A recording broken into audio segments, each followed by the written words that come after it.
Do you like action, melodrama, heartwarming and feel-good moments? Seeing evil, terrible characters get a taste of their own medicine? Then you should watch Taxi Driver. This story follows Kim Do-ki, a man who survived a tragic incident involving his family. He drives a cab for the Rainbow Taxi Company, a normal taxi fare service by day, but a front for an organization that specializes in avenging customers at their request.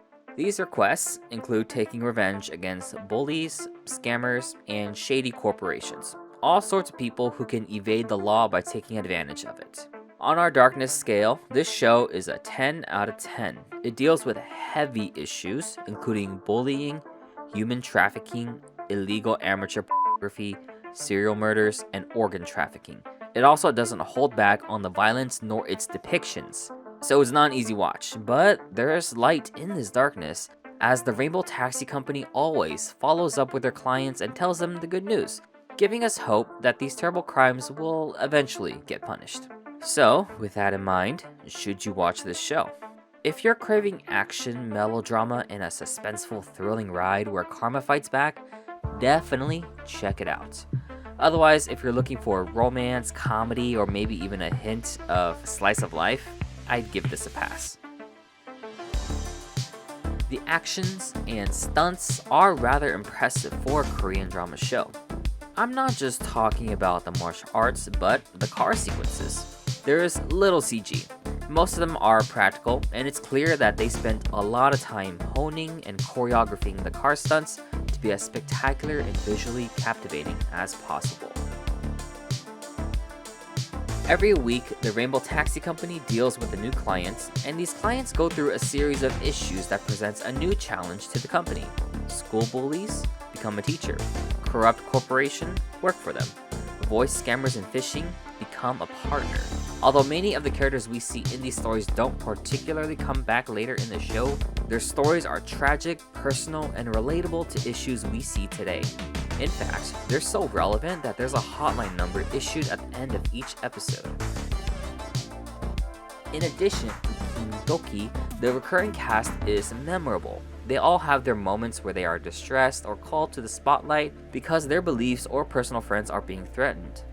The actors also do a great job with their performance when they tackle new assignments, as they have to take on different roles to infiltrate and execute their plans, especially Je-hoon, who convincingly switches personalities ranging from a nice, lovable substitute teacher to a gritty, war-torn criminal ringleader. 그 세 개를 동시에 다 했다. 오징어. It's hard to believe he's the same character. The story gets personal for our characters later in the show. However, it's a bit sudden and can be a bit of a curveball, mainly because a lot of backstories and flashbacks are packed within a short amount of time within the last few episodes. In addition, the final job consisted of exposition and a montage, compared to the other client stories that were more detailed and laid out. A gradual build-up and introduction towards the final parts of the show would have been nice, but it's understandable that it can't be perfect, as there were creative differences with the writers in this later half of the series. Once again, near the finish line of the show, the events that happen can seem a bit implausible at times. And by that, I mean Kim Do-ki seems to easily destroy bad guys left and right, and although it's great to see him kick ass, some of these scenes are a bit repetitive and don't seem to give him much trouble. It kind of makes you wonder why there were such obstacles to begin with, if they weren't going to be a problem for him in the first place. Like, for example, instead of outnumbering him, maybe the bad guys could have done something else to handicap or challenge him. Overall, this show is a 9 out of 10, with a recommendation. The high score is not only for the impressive stunts and seeing bad guys get punished for their crimes, but for the heartfelt moments the families and people experience when they learn of their culprit's fate. What makes revenge sweet is not the act of vengeance itself, but with the calm and peace of mind that comes after when justice occurs. In the end though, revenge might actually not even be sweet, because what is sweet about fighting violence back with violence? It only begets and attracts more violence, hatred, and chaos. A harsh lesson that's learned by the end of the show.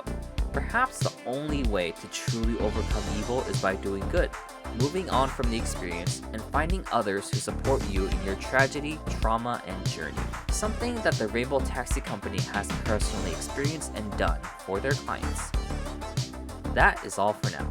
If you finished the show, let me know what you think in the comments below. Thanks for watching, and I'll see you next time.